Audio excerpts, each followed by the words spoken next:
இந்தியாவின் முன்னணி மாநிலமான தமிழ்நாடு மக்கள் நலன் சார்ந்த திட்டங்களை அனைத்து துறைகளிலும் சிறப்பாக செயல்படுத்தி வருகிறது. இதற்கு காரணம் மாண்புமிகு தமிழ்நாடு முதலமைச்சர் திரு மு.க. ஸ்டாலின் அவர்களின் தொலைநோக்கு மற்றும் மக்கள் நலன் சார்ந்த தலைமையே ஆகும். மக்களின் அடிப்படை தேவைகளில் ஒன்றான பாதுகாக்கப்பட்ட குடிநீரை உறுதிப்படுத்தும் நோக்கில் தமிழ்நாடு குடிநீர் வடிகால் வாரியம் மூலம் சிவகங்கை மாவட்டத்தில் உள்ள 8 பேரூராட்சிகள், 11 ஊராட்சி ஒன்றியங்களில் உள்ள 2452 ஊரக குடியிருப்புகள் மற்றும் 3 நகராட்சிகளுக்கு பெரு ஒதுக்கீட்டுடன் கூடிய கூட்டு குடிநீர் திட்டத்திற்கு ரூபாய் 2119.07 கோடி மதிப்பீட்டில் பணிகள் முழுமையாக நிறைவடைந்து இன்று மக்கள் பயன்பாட்டிற்கு கொண்டு வரப்பட்டுள்ளது. இத்திட்டத்தில் கரூர் மாவட்டம் குளித்தலை தாலுகாவில் காவிரி ஆற்றில் அமைக்கப்பட்டுள்ள 5 நீர் சேகரிப்பு கிணறுகளிலிருந்து தினசரி 86.42 மில்லியன் லிட்டர் குடிநீர் எடுக்கப்பட்டு குழாய்கள் மூலம் மருதூர் மற்றும் பாதிரிப்பட்டி வழியாக தேனம்மாள் பட்டியில் அமைந்துள்ள 146 லட்சம் லிட்டர் கொள்ளளவு கொண்ட தரைமட்ட நீர் சேகரிப்பு தொட்டிக்கு நீர் வந்தடைகிறது. தேனம்மாள் பட்டி தரைமட்ட நீர் சேகரிப்பு தொட்டியிலிருந்து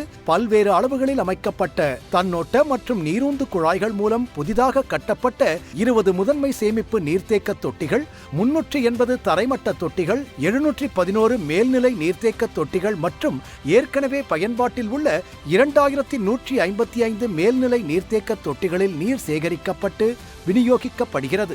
இத்திட்டத்தின் மூலம் சிவகங்கை மாவட்டத்தில் வசிக்கும் 16.12 லட்சம் மக்கள் பயன்பெறும் வகையில் ஊரக பகுதிகளில் நபர் ஒருவருக்கு நாள் ஒன்றுக்கு 55 லிட்டரும், பேரூராட்சிகளில் 90 லிட்டருடன் கூடிய பாதுகாக்கப்பட்ட காவிரி குடிநீர் வழங்கப்படும். இத்தகைய மகத்தான திட்டத்தினை 31/1/2026 அன்று சிவகங்கை மாவட்ட மக்களின் பயன்பாட்டிற்கு தமது பொற்கரங்களால் துவக்கி வைத்த மாண்புமிகு தமிழ்நாடு முதலமைச்சர் திரு மு.க. ஸ்டாலின் அவர்களுக்கு மனமார்ந்த நன்றிகளை சமர்ப்பிக்கிறோம்.